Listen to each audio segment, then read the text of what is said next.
NCERT books ಓದ್ಬೇಕು 6th to 12th ಅಂತ ಅಷ್ಟೇ ಗೊತ್ತು. ಯಾವ ರೀತಿ NCERT ಬುಕ್ಸ್ ನ ನೀವು ಓದಬೇಕು ಅನ್ನೋದು ಬಹಳ ಜನಕ್ಕೆ ಗೊತ್ತಿಲ್ರಿ. NCERT ಬುಕ್ಸ್ ಏನ್ ಮಾಡ್ತೀರಿ, 6th ಸ್ಟ್ಯಾಂಡರ್ಡ್ NCERT ಬುಕ್ಸ್ ಇಟ್ಕೋತೀರಿ, ಸೈನ್ಸ್ ಇಟ್ಕೊಂತೀರಿ, ಸೈನ್ಸ್ ಮುಗಿಸ್ತೀರಿ, ಆಮೇಲೆ ಪಾಲಿಟಿ ಇಟ್ಕೊಂತೀರಿ, ಪಾಲಿಟಿ ಮುಗಿಸ್ತೀರಿ. No, don't do this thing, don't do these things. Okay, ನೀವು ಯಾವ ರೀತಿ ಓದ್ಬೇಕಪ್ಪ ಅಂದ್ರೆ NCERT ಬುಕ್ಸ್ ನ ಫಸ್ಟ್ ಏನ್ ಮಾಡ್ಕೊರಿ, ಒಂದು ಸಬ್ಜೆಕ್ಟ್ ನ ತಗೋರಿ. ಅಂಡ್ NCERT ಬುಕ್ಸ್ ಯಾವ ರೀತಿ ನೀವು ಸಬ್ಜೆಕ್ಟ್ಸ್ ಮುಗಿಸ್ಬೇಕಂದ್ರೆ ಫಸ್ಟ್ ಯಾವತ್ತೂ ಸೈನ್ಸ್ ತಗೋರಿ. ಫಸ್ಟ್ ಸಬ್ಜೆಕ್ಟ್ ಸೈನ್ಸ್ ಓದ್ರಿ ಫಸ್ಟ್. ಸೆಕೆಂಡ್ ಬಂದ್ಬಿಟ್ಟು EVS ಸಬ್ಜೆಕ್ಟ್ ನ ಕವರ್ ಮಾಡ್ಕೋರಿ. ಓಕೆ, ಥರ್ಡ್ ಬಂದ್ಬಿಟ್ಟು ಹಿಸ್ಟ್ರಿ ಸಬ್ಜೆಕ್ಟ್ ಅನ್ನ ಕವರ್ ಮಾಡ್ಕೋರಿ. ಓಕೆ, ಹಿಸ್ಟರಿ ಸಬ್ಜೆಕ್ಟ್ ನ ಥರ್ಡ್ ಬಂದ್ಬಿಟ್ಟು ಕವರ್ ಮಾಡ್ಕೋರಿ. ಫೋರ್ತ್ ಬಂದ್ಬಿಟ್ಟು ಪಾಲಿಟಿ ಓದ್ಕೋರಿ. ಅಂಡ್ ನೆಕ್ಸ್ಟ್ ಬಂದ್ಬಿಟ್ಟು ಎಕನಾಮಿಕ್ಸ್ ಸಬ್ಜೆಕ್ಟ್ ಅನ್ನ ಓದ್ಕೋರಿ.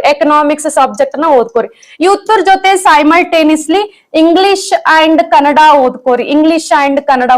ಈ ರೀತಿ ನೀವು ಸಬ್ಜೆಕ್ಟ್ಸ್ ನ ಓದ್ಕೋರಿ. ಫಸ್ಟ್ ಸೈನ್ಸ್, ಆಮೇಲೆ EVS, ಆಮೇಲೆ ಹಿಸ್ಟ್ರಿ, ಆಮೇಲೆ ಪಾಲಿಟಿ, ಆಮೇಲೆ ಎಕನಾಮಿಕ್ಸ್.